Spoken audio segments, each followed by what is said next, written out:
What if the reason you're stuck in a rut has nothing to do with motivation? I mean, think about it. Most people already know what they need to do. Eat better, exercise more, save more money. So why are so many of us still stuck?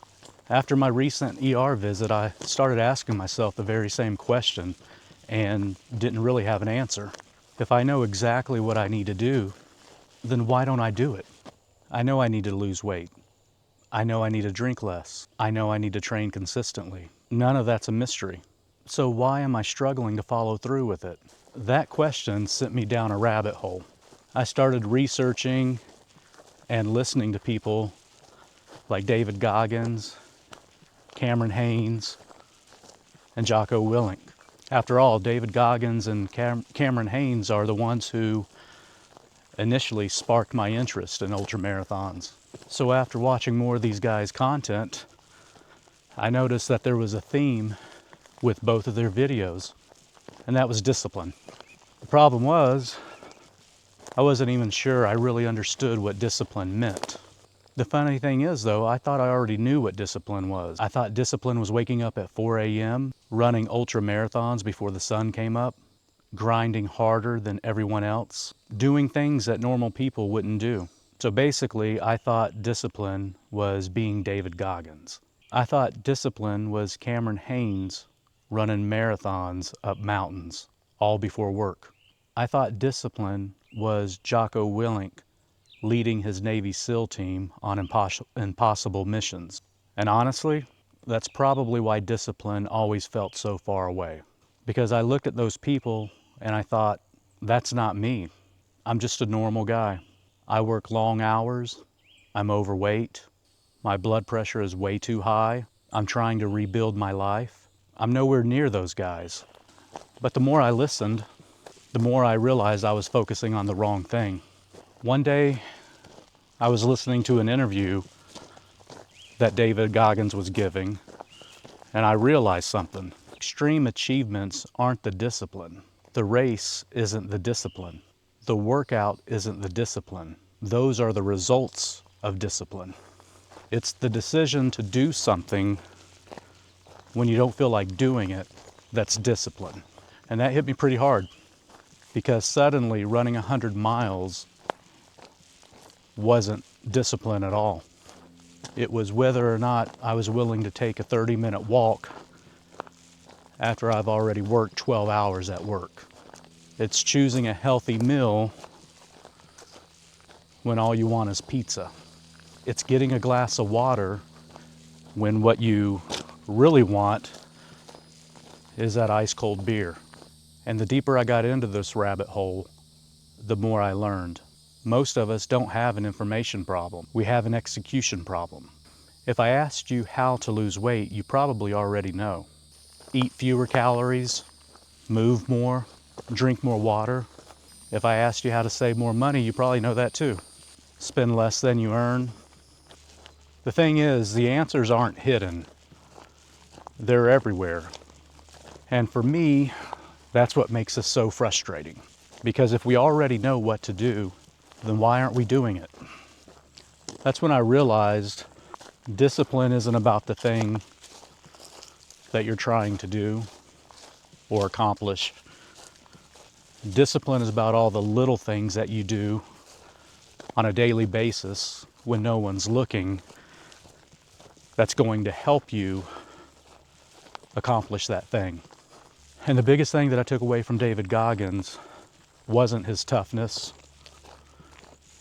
wasn't his willingness to almost die running 200-mile races. It wasn't his suffering. It was something much, much simpler. We have to stop negotiating with ourselves. Because when I look at my own life, almost every setback starts with me negotiating with myself. I'll start Monday. One more drink, one more cheat meal. It's okay, I deserve it. One more day.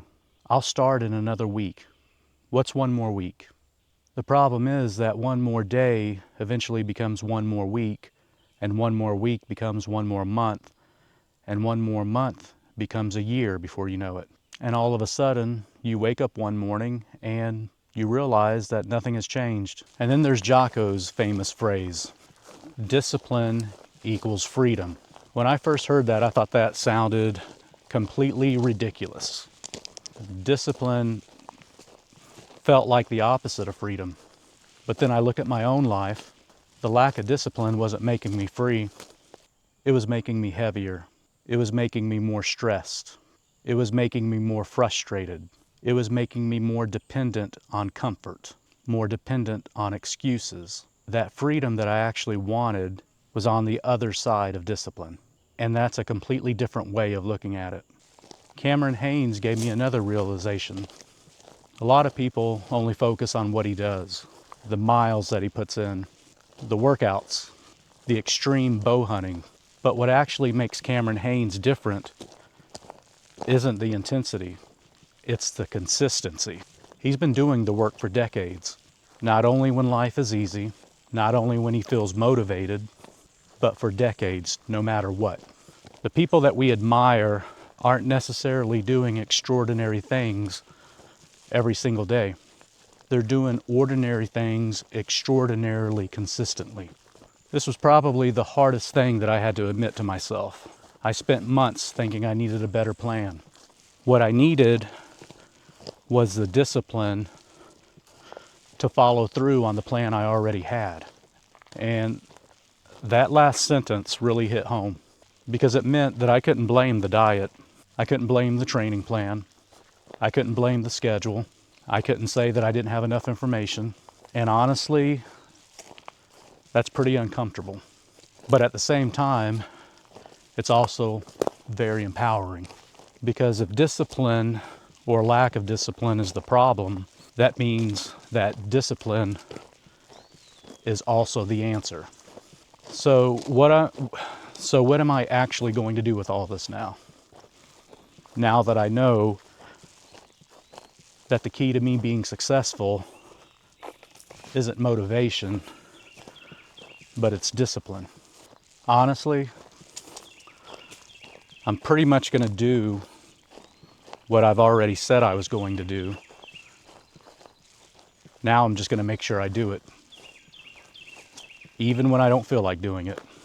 I'm not trying to become David Goggins. I'm not trying to become Cameron Hanes. And I'm not trying to become Jocko Willink. I'm trying to be someone who keeps small promises to themselves.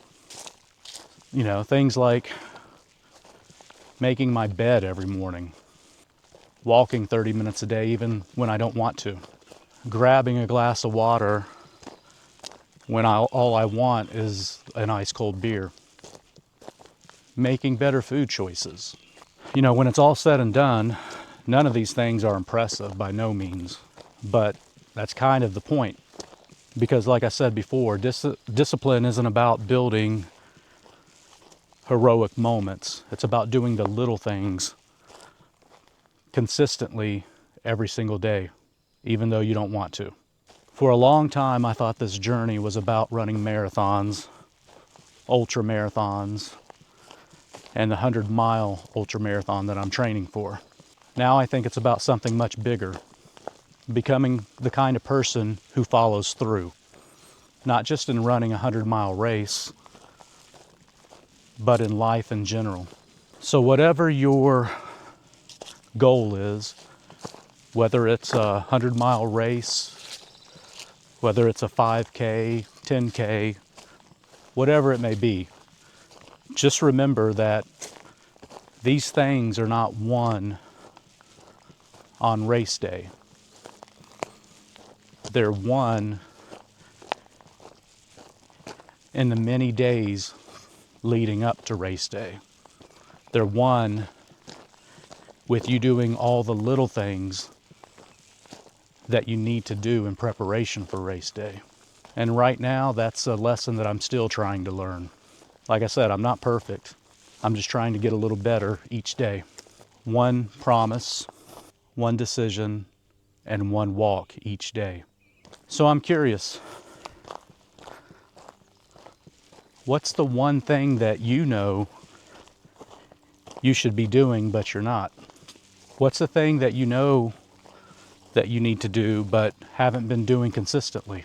If you would, let me know in the comments, because I'm pretty sure that I'm not the only one trying to figure this out. And if you want to follow me on this journey of losing 50 pounds and running a 100-mile ultra marathon at the end of the year, then I invite you to subscribe and follow me on this journey, because I have a feeling that the biggest lessons are just ahead.